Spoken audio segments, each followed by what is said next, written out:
হ্যাঁ, তো good morning. সবাই কেমন আছেন? আশা করছি ভালো আছেন। আমিও ভালো আছি। সকাল থেকেই আজকে ভিডিওটা স্টার্ট করলাম। এখন এই যে রান্নাঘরে আসলাম, চার পানি দিলাম। এক হাতে তো করতে হচ্ছে, একটু এলোমেলো। তো চা পাতিটা দিলাম আর এক পাশে তাওয়া রাখলাম। সেখানে এখন একটু রুটি সেঁকে নেব আমার জন্য। আর আমার মেয়ে বলছে ওই যে কালকে আমি বাটার বান নিয়ে এসেছিলাম, ওইটাই খাবে। তো ও এমনিও নর্মালি রুটি খুব একটা বেশি পছন্দ করে না সকালে খেতে। যদি সসেজ দিয়ে একটু র্যাপ করে দিই তাহলে খায়, আদারওয়াইজ ওরকম খায় না। তো চাটা হতে থাকুক, ততক্ষণে আমি একটু ফ্রিজ থেকে সব কিছু বের করে নিই। কারণ আমি যখন তখন রুটি বানাই না, আমি আটাটা মেখে ফ্রিজে রেখে দিই। তো যখন লাগে তখন আমি রুটিটা বানাই। তো হচ্ছে দেখেন ফ্রিজের অবস্থা কী, একদম এলোমেলো সব। আসলে ওই যে রাতে তরকারি থাকে ওগুলোই আবার বক্সে করে রেখে দিই পরের দিন। আমি অবশ্য ফ্রিজের খাওয়াটা খাই না, বুয়াকেই দিয়ে দিই। তো এগুলো এখন কিছু বক্স খালি হয়ে যাবে। আর সবজি রাখা, আমি কিন্তু সেই দিনই ফ্রিজটা খুব সুন্দর করে ক্লিন করে অর্গানাইজ করেছি, আবার সব এলোমেলো। তো এই যে রুটিটা বেলাটা দেখানো গেল না, এখানে এক হাতে ক্যামেরা নিয়ে মোবাইল নিয়ে ভিডিও করা যাচ্ছে না। তো তখনও মেয়ে ঘুমে আছে, ওকে আমি আমার অ্যাসিস্ট্যান্ট বানিয়েছি আর কি ভিডিও করার। ও আমাকে একটু ভিডিও করে দেয়। তো আমি এখন রুটিটা চিন্তা করছি যে কীভাবে বেলবো।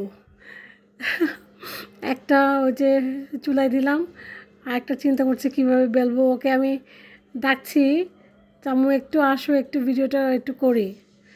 কিন্তু ও আসছে কি না আমি জানি না, মনে হয় আসছিল, নাকি আমি পরে আবার বেললাম। তো আমি রুটি এভাবে একটু কড়া করেই ভাজি, কেন যেন মনে হয় যে ও তার মানে ও আসে নাই, আমি নিজেই আবার বেলে এটা পরে যে রুটি বানালাম। কালকে একটু তরকারি ছিল, একটা ডিম ছিল, আর ওকে এই যে বাটার বানটা দিলাম। খুব মজা বাটার বানটা, অনেক সফট। আর আমার তো চা ছাড়া তো হয় না সকালে। এই এক মগ চা খেলেও আমার কাছে মনে হয় না যে আমি চা খেলাম। তারপরে আমি আর কিছু তখন করিনি, নাস্তা করলাম। করে আজকে ভাবলাম যে একটু ঘরটা, ওই রুমটা বেডশিটটা তুলি। তো এই যে সব গোছগাছ করছি, ওই রুমের বেডশিটটা বিছাবো। আর সব গুছিয়ে নিচ্ছি আর কি। তখনও বুয়া আসেনি, তার একটু পরে বুয়া আসবে। তো বুয়ার আসার আগেই আমি ট্রাই করি যে আমার যেগুলো নিজস্ব কাজগুলো করে আমি রেডি রাখতে। বুয়া তো আজকালকার বুয়া তো জানেন, বুয়া তো থাকতে চায় না বেশিক্ষণ, ওদের অনেক বাসা, ওরা তো টাইম নিতে চায় না। তো ওরা আসলে ঝটপট কাজ যাতে করতে পারি, এই জন্য আমি আগে একটু গুছিয়ে নিই।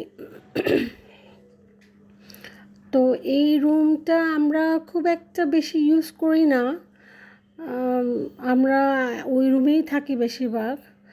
এই রুমটা আর কি। তারপরও আমি এই রুমে, যেহেতু আগে আমার মেয়ে পড়তো, এখানে পড়ার টেবিল আছে ওর, কিন্তু তারপরে আবার ডাইনিংয়েই পড়ে।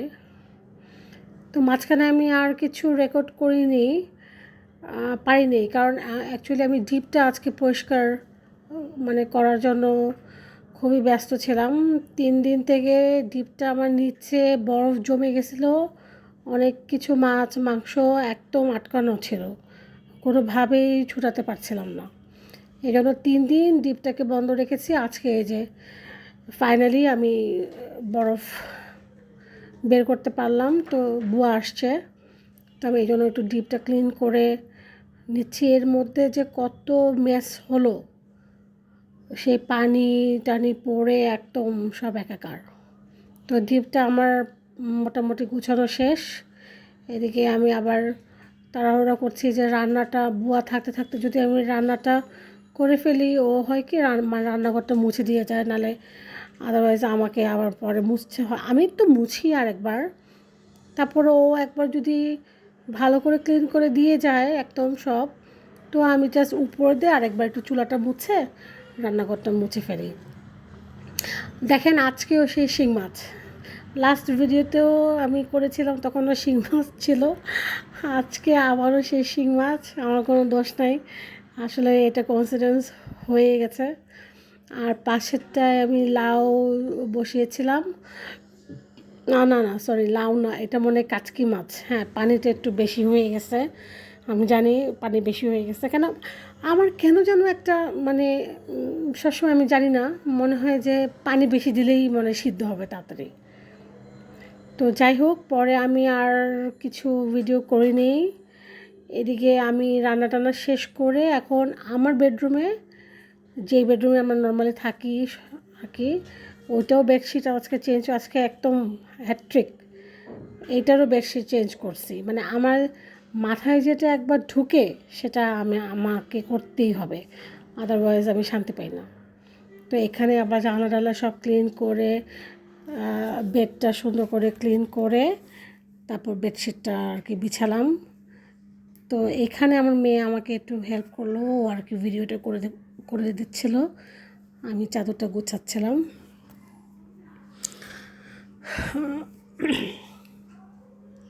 তো এখন তারপরে একদম পুরা জাম্প করে চলে গেছে, এর মাঝখানে আমি গোসল করলাম, গোসল করে এসে বেঁকে খাওয়ালাম। তো লাউ রান্না করেছি, শিং মাছ করেছি, আর কাচকি মাছের চচ্চড়ি করেছি। তো কাচকি মাছটা মানে দেখানো হয়নি। তো ঠিক আছে, ভিডিও লাস্টে চলে এসেছি, ভালো থাকবেন।